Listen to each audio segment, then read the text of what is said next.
The distinguished representative of Australia. Ambassador, you have the floor. Thank you very much. Ministers, Excellencies, ladies and gentlemen, it is my honour to be here today representing Australia at this Ministerial Council. I would like to thank Poland for its strong leadership of the OSCE during an incredibly challenging year for Europe and for the world.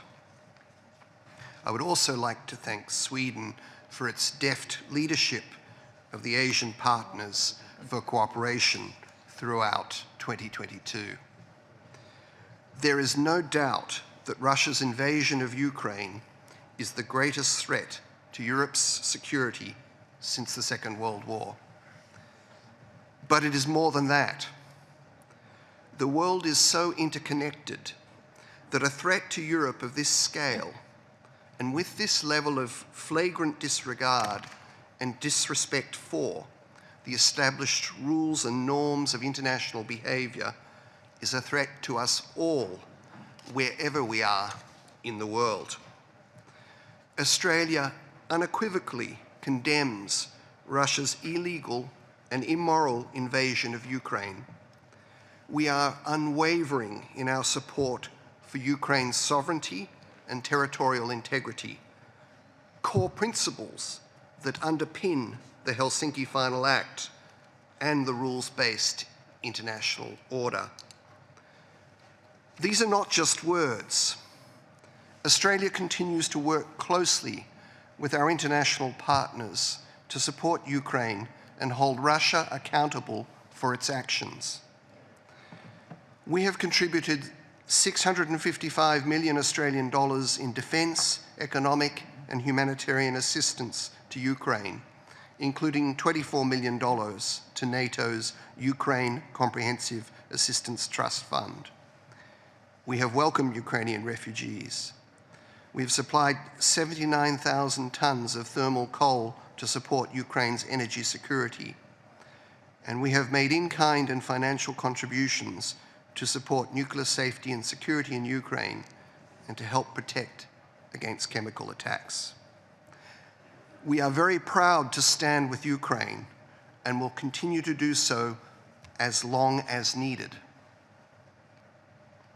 As Australia's Minister for Foreign Affairs, Senator the Honourable Penny Wong, has said, in our Indo-Pacific region, where geopolitical contest becomes ever sharper, we must ensure that competition does not escalate into conflict. Conflict in our region would affect the peace and security of Europe and indeed the whole globe. By way of just one example of threats in our own region, the nuclear posturing of the Democratic People's Republic of Korea is a serious and unacceptable menace to the peace and security of the entire international community. The DPRK continues to flagrantly violate multiple UN Security Council resolutions and is apparently ready to conduct a nuclear explosive test at any moment. This must be of grave concern to us all.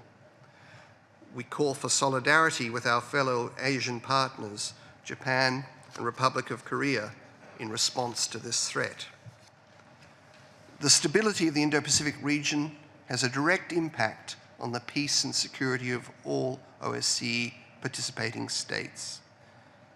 And that is why Australia values our engagement through the OSCE Asian Partners Mechanism.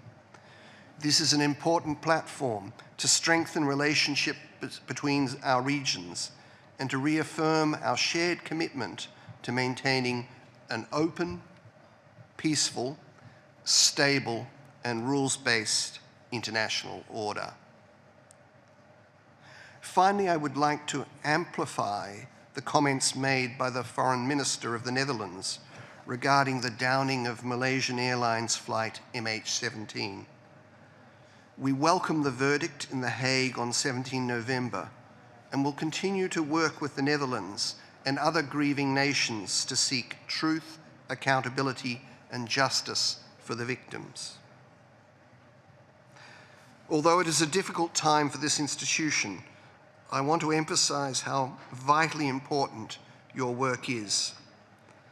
It is at times like this when such forums are critical. We commend you on your work and wish you every success. The security, the stability, and the prosperity of Europe and of the world depends upon it. I thank you very much, Chair. Thank you so much.